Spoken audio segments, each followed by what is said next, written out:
میں پاپا کے ساتھ آئی ہوں پارک میں جھولے لے رہی تھی. آئس کریم سب کچھ کا ہے. ابھی جانور دیکھ رہے. ادھر واٹر پارک کا میں تھے. جھولے کا ہے اور عیدی جمع ہوئے 8,000 روپے. اچھا. صبح سے 6,000 کا ہے. یہ والا جھولا کا ہے.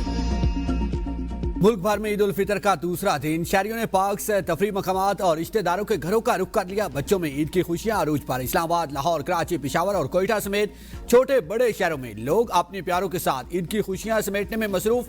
ملکی سلامتی اور خوشحالی کے لیے خصوصی دعائیں. عید کے دوسرے دن بھی لوگ ایک دوسرے کے گھروں میں جا کر مبارکباد دے رہی ہیں. روایتی پکوانوں سے لطف اندوز ہو رہی ہیں. ملک بھر میں سیکیورٹی کے سخت انتظامات برقرار. ABN نیوز کی جانب سے اہل وطن کو عید کی خوشیاں مبارک.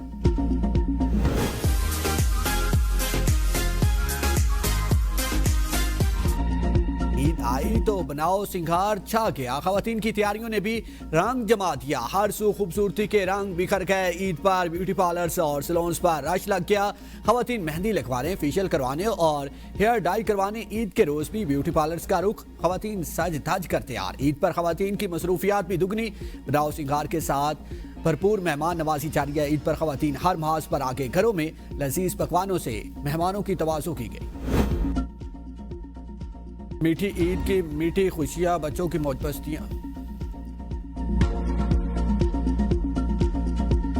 وزیر اعظم شہباز شریف کا field marshal Syed Asim Munir, air chief اور نیول چیف سے ٹیلی فونک رابطہ. وزیر اعظم شہباز شریف کی فیلڈ مارشل میں سروسز چیف کو عید کی مبارکباد دی. عید پر بھی وطن کی سرحدوں کی حفاظت کرنے والے جوانوں کو خراج تحسین پیش کیا. سول و عسکری قیادت نے عید سے موقع پر یکجہتی کا پیغام دیا. وزیر اعظم کا صدر مملکت کو فون. عید پر مبارکباد. ملکی اور خطے کی صورتحال پر تبادلہ خیال.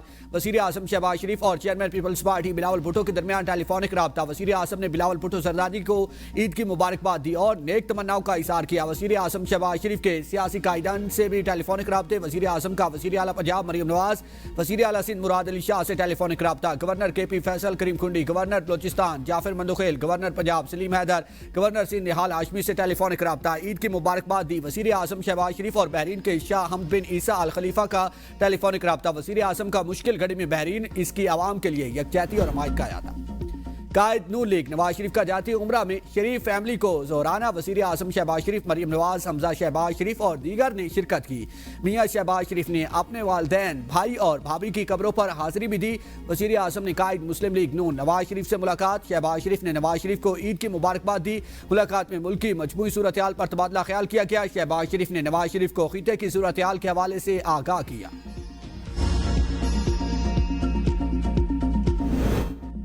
بلاول بھٹو کی عید کے پہلے روز نوڈیرو میں بھٹو ہاؤس آمد. شہریوں سے ملاقاتیں. عید کی مبارکباد دینے کے لیے شہریوں کی بڑی تعداد نوڈیرو میں بھٹو ہاؤس پہنچ گئی. بلاول بھٹو سرداری شہریوں میں گل مل گئے. عید کی خوشیاں بانٹی. عوامی کارکنان اور نمائندوں کی تجاویز اور شکایات سنی. مسائل کے حل کے لیے اقدامات کی ہدایت کی.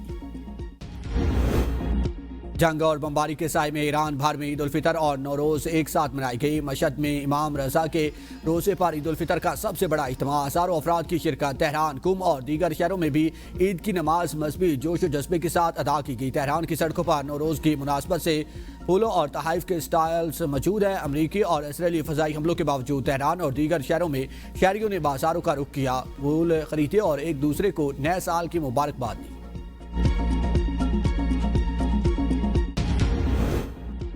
فیلڈ مارشل کا علاقائی امن و استحکام کے لیے پاکستان کے عزم کا اعادہ. عید کے موقع پر کرم کا دورہ. جوانوں سے گفتگو کرتے ہوئے کہا کہ ملکی سلامتی کو نقصان نہیں پہنچانے دیں گے.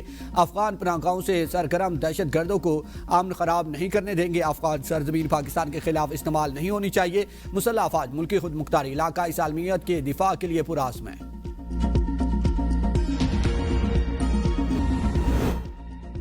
امریکہ اور اسرائیل کے عید کے روز بھی ایران پر حملے. ایران کی جوہری تنصیب نیوٹنز پر حملہ. اسرائیل کا اظہار لاعلمی. اسرائیلی فوج کا کہنا ہے کہ ایران کی جوہری تنصیب نیوٹنز پر حملے بارے معلومات نہیں ہے. ایران کی ایٹمی توانائی تنظیم نے باضابطہ تصدیق کیا ہے کہ اس کے ایک اہم جوہری مرکز پر حملہ کیا گیا ہے. جوہری تنصیب پر تابکاری کے اثرات کی اطلاع نہیں ملی. ایرانی خبر ایجنسی کے مطابق حملے کے بعد اطراف کے رہائشیوں کو بھی کوئی خطرہ نہیں ہے. نیوٹنز تنصیب پر حملہ جوہری تحفظ اور سیکیورٹی سے متعلق ضوابط کی خلاف ورزی ہے۔ عالمی جوہری توانائی ایجنسی کا کہنا ہے کہ ایران نے جوہری مقام پر حملے سے آگاہ کیا ہے۔ جوہری مواد کے پھیلاؤ کی کوئی اطلاعات موصول نہیں ہوئی۔ روس کی ایرانی جوہری تنصیب نینتنز پر حملے کی مذمت۔ روسی وزارت خارجہ کا کہنا ہے کہ نینتنز جوہری تنصیب پر حملہ عالمی قانون کی خلاف ورزی ہے۔ امریکہ اور اسرائیل کی تہران، اصفہان اور بوشہر پر شدید بمباری، حکومتی شخصیات کو ہدف بنانے کا دعویٰ۔ کرج، اصفہان شہر پر بھی فضائی حملے کیے گئے۔ رامسر شہر میں رہائشی مکان پر حملہ، میاں بیوی اور ان کا بچہ شہید ہو گیا۔ امریکہ کی جانب سے ابنائے ہرمز میں نئے حملے کیے گئے۔ ایرانی ڈرونز اور نیوی جہازوں کو نشانہ بنایا۔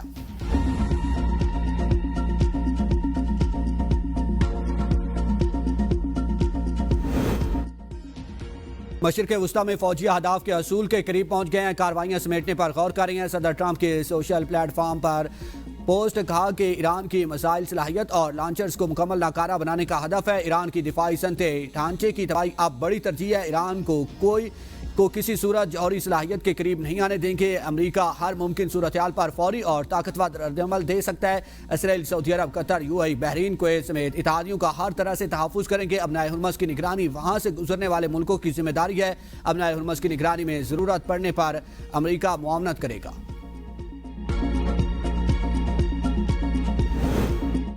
جوہری ہتھیار حاصل کرنے کی خواہش نہیں ہے۔ ہمسایہ ممالک بھائی ہیں، ان کے ساتھ جنگ نہیں چاہتے۔ ایران کے صدر مسعود پزشکیان کہتے ہیں مشکلات دشمنوں کی مداخلت کا نتیجہ ہیں اور ہم اختلافات حل کرنا چاہتے ہیں۔ ایران خطے میں امن اور استحکام قائم کرنے کے لیے اسلامی ممالک پر مشتمل علاقائی سیکیورٹی ڈھانچہ بنانے کی تجویز دی۔ خطے میں بیرونی طاقتوں کی موجودگی کی ضرورت نہیں۔ ایرانی وزیر خارجہ عباس عراقچی کا کہنا ہے کہ یہ ہماری جنگ نہیں ہے، یہ جنگ ہم پر مسلط کی گئی۔ ہم دفاعی اقدامات کر رہے ہیں، جب تک ضروری ہوگا ہم اپنی حفاظت جاری رکھیں گے۔ امریکہ اسرائیل کے ساتھ جنگ کے خاتمے کے لیے صرف جنگ بندی کافی نہیں ہوگی۔ ابنائے ہرمز گزرگاہ کھلی ہوئی ہے، ہم نے بند نہیں کی۔ ابنائے ہرمز صرف دشمنوں سے تعلق رکھنے والے جہازوں کے لیے بند ہے۔ جاری کشیدگی کے دوران ابنائے ہرمز سے متعلق کسی بھی قسم کی بات چیت ممکن نہیں ہے۔ مجموعی صورتحال کا انحصار خطے میں جاری کشیدگی پر ہے۔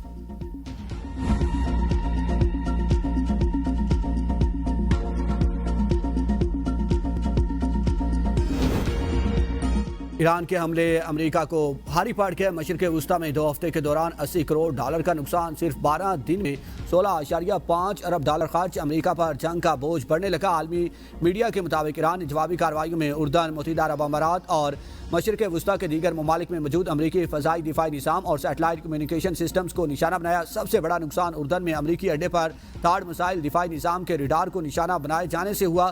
CSIS کے مطابق ANTP-2 ریڈار سسٹم کی قیمت تقریباً $48 کروڑ 50 لاکھ ہے۔ ایرانی حملوں سے یہ نقصان امریکہ کے مجموعی جنگی اخراجات کا صرف ایک حصہ ہے۔ امریکی محکمہ دفاع نے کانگریس کے ارکان کو بریفنگ میں بتایا کہ جنگ کے ابتدائی 6 دنوں میں $11.3 ارب خرچ ہوئے۔ پینٹاگون نے جنگ کے لیے مزید $200 ارب کی درخواست کی ہے۔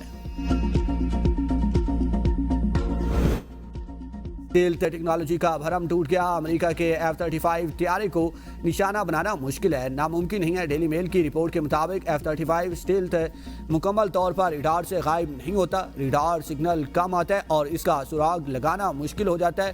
ایران جیسے ممالک کم فریکوینسی کے پرانے ریڈار یا ایک ریڈار نہیں بلکہ کئی ریڈار مل کر طیارے کا سراغ لگا سکتے ہیں۔ طیارے کے انجن کی حرارت سے ہی اس کا سراغ لگایا جا سکتا ہے۔ چینی تجزیہ کاروں کے مطابق حالیہ واقعے میں ایران نے یہی طریقہ استعمال کیا۔ رپورٹ کے مطابق اسٹیلتھ ٹیکنالوجی ناقابل شکست نہیں صرف دشمن کے لیے کام مشکل بناتی ہے، مکمل حفاظت کی ضمانت نہیں دیتی۔